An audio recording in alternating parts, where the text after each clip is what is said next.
যারা 5 ওয়াক্ত সালাত আদায় করেন, হালালভাবে চলেন, দাড়ি রেখেছেন, কোনো রকমের হারামের জড়ান না, আপনি তুলনামূলক দেখবেন অন্যের চাইতে অভাবী। এমনটা নয়? আপনি তুলনামূলক অন্যের চাইতে অভাবী না? যারা মসজিদের ইমাম মুয়াজ্জিন তাদের বেতন সব থেকে কম, তাহলে আল্লাহ কি তাকে ঠকিয়েছে? ঠকায়নি, জাতি তাকে ঠকিয়েছে। কিন্তু আল্লাহ কি বলেছেন? এই যে ইমামরা, মুয়াজ্জিনরা বা মুরব্বীরা যারা প্রথম কাতারে এসে সালাত আদায় করে, আল্লাহ বলতেছেন তোমাকে দুনিয়াতে যেটা দিচ্ছি এটা ইউতা বিহাফির দুনিয়া, এটা আল্লাহর পক্ষ থেকে দিচ্ছি তুমি আল্লাহর বান্দা হওয়ার কারণে। যেমন কাফেরদেরকে আমি দিচ্ছি কেন? কারণ কাফেরদেরকে কে সৃষ্টি করেছে? আল্লাহই সৃষ্টি করেছে। কাফের রব কে? রাজ্জাক কে? তাহলে আল্লাহ যদি কোনো কাফেরকে রিজিক না দেয়, কাফের দেবদেবী কি কাফেরদেরকে খাওয়াইতে পারবে? পারবে না। তা আমাদের রবই দিচ্ছে কিসের ভিত্তিতে? বান্দা হওয়ার ভিত্তিতে। এটা আমারই বান্দা, আমারই সৃষ্টি। যেমন তিমি মাছকে আল্লাহ খাওয়ায়, কেন খাওয়ায়? কারণ তিমি মাছের রব কে? আল্লাহ। আমি আর আপনি তো খাওয়াই না, কারণ রাস্তাঘাটের কীট পতঙ্গ পশু পাখির রিজিক রাজ্জাক কার হাতে? আল্লাহর হাতে। এই জন্য আল্লাহ দিচ্ছেন। তাহলে আমি আর আপনিও যে পাচ্ছি এটা আল্লাহর বান্দা হওয়ার কারণে পাচ্ছি, এটা আল্লাহর ইবাদতের বিনিময়ে দেয় না। কিন্তু আল্লাহ কি বলেছেন? ওয়ায়ুজা বিহা ফিল আখিরা, তবে তুমি যে ইবাদতগুলো করতেছ এটার জাযা আমি আল্লাহ তোমাকে পরকালে দেব। কেন জানেন? আজকে আমরা আল্লাহর ইবাদতের মূল্য বুঝি না বিধায় আপনি ইবাদত করেন না। একবার সুবহানাল্লাহ মুখ দিয়ে আপনার বেরোয় না। আজকে সারাদিন পার হয়ে গেছে, কয়জন ব্যক্তি বলতে পারবে ও আল্লাহর কয়বার নাম নিয়েছে? ও কয়বার নিয়েছে আল্লাহর নাম? কিন্তু আপনারা যারা ইবাদত করেন, আপনি উঠতে বসতে আল্লাহর নাম, ঘর থেকে বেরোলে বিসমিল্লাহ, বসলে বিসমিল্লাহ, দাঁড়াইলে বিসমিল্লাহ, খাইলে বিসমিল্লাহ, সহবাসে বিসমিল্লাহ, বাথরুমে ঢুকতে বিসমিল্লাহ, সব ক্ষেত্রে আল্লাহর নাম। আমরা যে কোনো কিছু ব্যথা পেলে ইন্না লিল্লাহ বলতেছেন, বিসমিল্লাহ বলতেছেন। কেউ জিজ্ঞেস করলে কেমন আছেন, আলহামদুলিল্লাহ বলতেছেন। একটা কিছু করবেন বলতেছেন ইনশাআল্লাহ করব। সুন্দর কিছু দেখলে মাশাআল্লাহ এই যে বলতেছেন। সব ক্ষেত্রে আল্লাহর নাম। আপনি কি মনে করেন যে এই যে 2 রাকাত নামাজ পড়লেন, আরেকজনে এই রাস্তাঘাটে পড়ে আছে আর আপনি তাড়াতাড়ি আসছেন 2 রাকাত নামাজ পড়ার জন্য, যারা কোরআনটা খুলে 1 পৃষ্ঠা পড়লেন, এই যে আপনার সময় যে দিলেন বিনা লাভে, কিছুই পেলেন না, তারপর 2 রাকাত নামাজ পড়তেছেন, ওযু করলেন, জিকির করতেছেন, এগুলোর মূল্য কি বুঝেন? কেন আল্লাহ এগুলোর বিনিময়ে দুনিয়াতে আপনাকে দিলেন না বা দিবেন না কেন?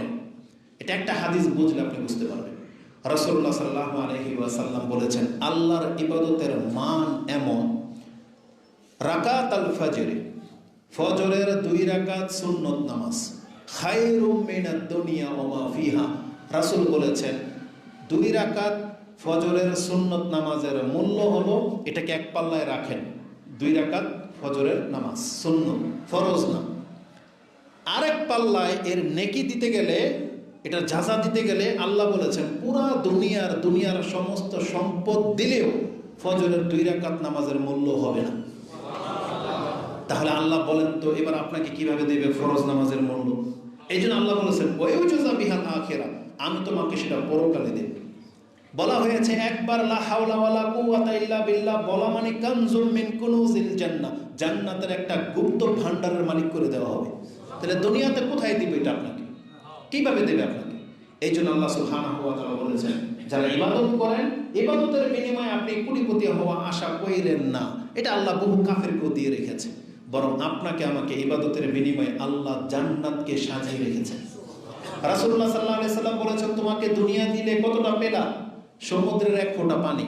ওই হাদিসটা এইভাবে আছে, ওয়াল্লাহি মা মাসালুদ দুনিয়া ফিল আখিরাহ ইল্লা মিসলুহু মা ইয়াজআলু আহাদুকুম ফিল ইয়াম্মি হাযিহি আও হাযিহি ফালিয়ানজুর বিমা তারজি। রাসূল বলেছেন কোন ব্যক্তি যদি তার দুনিয়া আর পরকালের জীবনকে কম্পেয়ার করতে চায়, তাহলে সে সমুদ্রে চলে যাক, পুকুর দিয়ে কাজ হবে না, নদীতেও কাজ হবে না, গ্লাস বাটি কাজ হবে না, সে কোথায় যাবে? সমুদ্রে যেতে হবে তাকে। এবং সমুদ্রে গিয়ে তার একটা আঙ্গুল সে ডুবিয়ে দেখ, এইভাবেও না, বলছে একটা আঙ্গুল ডুবিয়ে দেখ, এই আঙ্গুলের সাথে উঠে আসা পানি, এটা হলো তার দুনিয়া।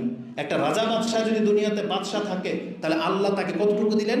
এই 1 ফোঁটা পরিমাণ নিয়ামত। আর আল্লাহ একটা মুসলিমের জন্য যা বরাদ্দ রেখেছে, এটা বুঝতে হলে বলেছে রাসূল সমুদ্রের দিকে তাকাও, এখানে যত পানি আছে এটা তোমার পরকালের জীবন।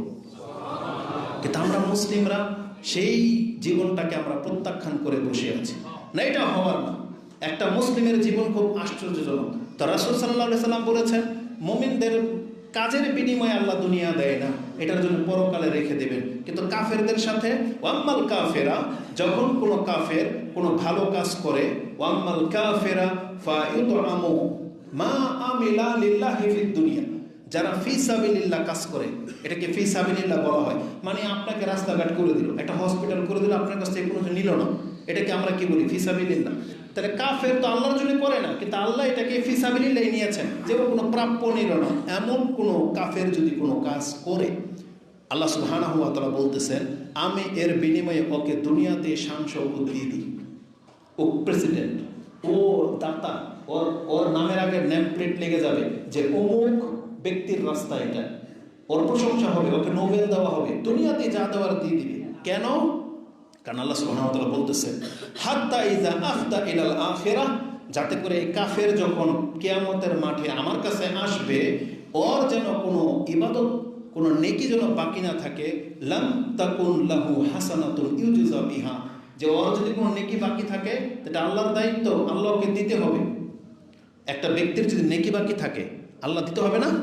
এই জন্য কিন্তু যারা জুলুম করেন, এই যে আপনি নামাজ পড়তেছেন, সালাত পড়তেছেন, তারপরে জাকাত দিচ্ছেন, হজ করেছেন, আপনার কিন্তু অনেক নেকি, কিন্তু আপনি কাউকে থাপ্পড় মেরেছিলেন, মনে আছে আপনার? থাপ্পড় মেরেছিলেন, গালি দিয়েছিলেন, কারো ওই যে রাস্তা এক হাত চুরি করে নিয়েছিলেন, জমি দখল করেছিলেন, কাউকে হত্যা করেছিলেন, কারো বাটপারি করেছিলেন। এই যে যেই নেকিগুলো আপনার যে সম্পদ দুনিয়াতে নিয়েছেন, এখন মরে গেলেন, তো বিচারের মাঠে তো দিনার নাই দিরহাম নাই, সেখানে তার জমি জমা দিয়ে বিচার হবে না, সেখানে কি দিয়ে বিচার হবে? নেকি আর পাপ, তাই না? তাহলে আপনি নেকি নিয়ে আসলেন, এখন আল্লাহর দায়িত্ব, ওনার নেকি বাকি আছে, মানে ওনার প্রাপ্য বাকি আছে আপনার কাছে, তখন আল্লাহ ওনার নেকি কিভাবে চুকাবে? ওনার প্রাপ্য, ওনার নেকি নিয়ে ওনাকে দিয়ে দিবে, নেকি নেওয়া হবে সেই দিন। আর ওনার পাপ যদি থেকে থাকে, তাহলে পাপ ওই জুলুমকারীর উপরে চাপিয়ে দেওয়া হবে না? তাহলে আল্লাহ একটা জালেমকেও সেখানে হক দেবেন, আবার একটা মাজলুমকেও হক দেবেন। কারণ জুলুম, সে নিজে পাপী, জুলুম করেছে, কিন্তু তার হক অন্যের কাছে রয়ে গেছে, তখন আল্লাহ তার হক দেবেন, এটা জালেম হওয়া সত্ত্বেও। ঠিক তেমনি আল্লাহ বলেছেন, কোনো কাফেরও যদি আমার কাছে আসে, কোনো নেকি রেখে আসে, তাহলে আমার দায়িত্ব ওকে নেকি দিতেই হবে। এই জন্য আল্লাহ বলেছেন, আমি কোনো কাফের জাযা, ঋণ রাখবো না, আমি তাকে দুনিয়াতেই দিয়ে দিই। দুনিয়াতে আল্লাহ, আপনি এই জন্য কাফের জীবন দেখে ধোঁকা খেয়ে গেছেন, একটা পাপের জীবন দেখে, যে এত পাপ করা, এত জুলুম করার পরেও সে টিকে আছে শান শৌকতের সাথে, কত দাপটের সাথে। আপনি ভুলে গেছেন আল্লাহ সুবহানাহু ওয়া তাআলার নীতি। আল্লাহ চায় যে ও জুলুম করতে করতে দুনিয়াতে হালাক হয়ে যাক, যাতে কিয়ামতের মাঠে আমার কাছ থেকে আর কিছু দেওয়াই না পায়। বোঝেন কথা? খুব সেন্সিটিভ ইস্যু। এই জন্য আল্লাহ সুবহানাহু ওয়া তাআলা বলেছেন, আমি কাফেরদের জীবন দুনিয়াতে দিয়ে দিব, যাতে পরকালে আমার সামনে আসলে যেন কোনো আবদার করতে না পারে, কারণ ওদের জন্য আমি জান্নাত বানাইনি। আল্লাহ বলছেন, উইদ্দাত লিল মুত্তাকিন, আমি তো জান্নাত বানিয়েছি মুত্তাকিদের জন্য, মুসলিমদের জন্য। তো আল্লাহ সুবহানাহু ওয়া তাআলা কাফেরকে দুনিয়াতেই দিয়ে দেন, যাতে করে আল্লাহর কাছে তার কোনো প্রাপ্য না থাকে। এই কথাটাকে আল্লাহ সুবহানাহু ওয়া তাআলা কোরআনে বলে দিয়েছেন।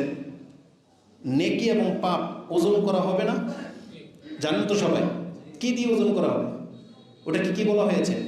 মিজান। মানে যেখানে আমাদের নেকি এবং পাপ ওজন করা হবে। এটা কি সবার করা হবে নাকি শুধু মুসলিমদের? এটা জেনে নেন, এটা শুধু মুসলিমদের। কাফেরদের কোনো নেকিই নেই, আল্লাহ কি মাপবে? ওর তো নেকিই নেই।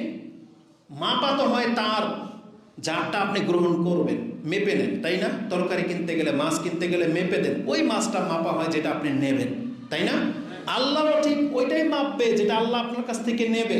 তাহলে কাফেরদের কাছ থেকে তো আল্লাহ কিছুই নেবে না, তাহলে কি মাপবে? এর আল্লাহ চেহারার উপরে ছবি মাপবে, কিছুই নাই। এই জন্য আল্লাহ সুবহানাহু ওয়া তাআলা বলেছেন, উলাইকাল্লাযীনা কাফারু, এরা হচ্ছে কাফের, বিআয়াতি রাব্বিহিম, তাদের রবের আয়াত সম্পর্কে তারা অস্বীকার করেছে। আয়াতি রাব্বিহিম ওয়া লিকাইহি, এবং কাফেররা যেটা আল্লাহর সাথে সাক্ষাৎ করাটাকে অস্বীকার করেছে, কুফরি করেছে। এই জন্য আল্লাহ সুবহানাহু ওয়া তাআলা বলেছেন, ফাহাবিতাত আমালুহুম ফালা নুকিমু লাহুম ইয়াউমাল কিয়ামাতি ওয়াজনা। আল্লাহ বলেছেন তাদের সমস্ত আমল বরবাদ। এই জন্য কিয়ামতের মাঠে আল্লাহ কোনো দাড়িপাল্লা কায়েম করবেন না কোনো কাফেরের জন্য, যে তোমার নেকি থাকলে উঠাও, কোনো কিছু কায়েম করবে না।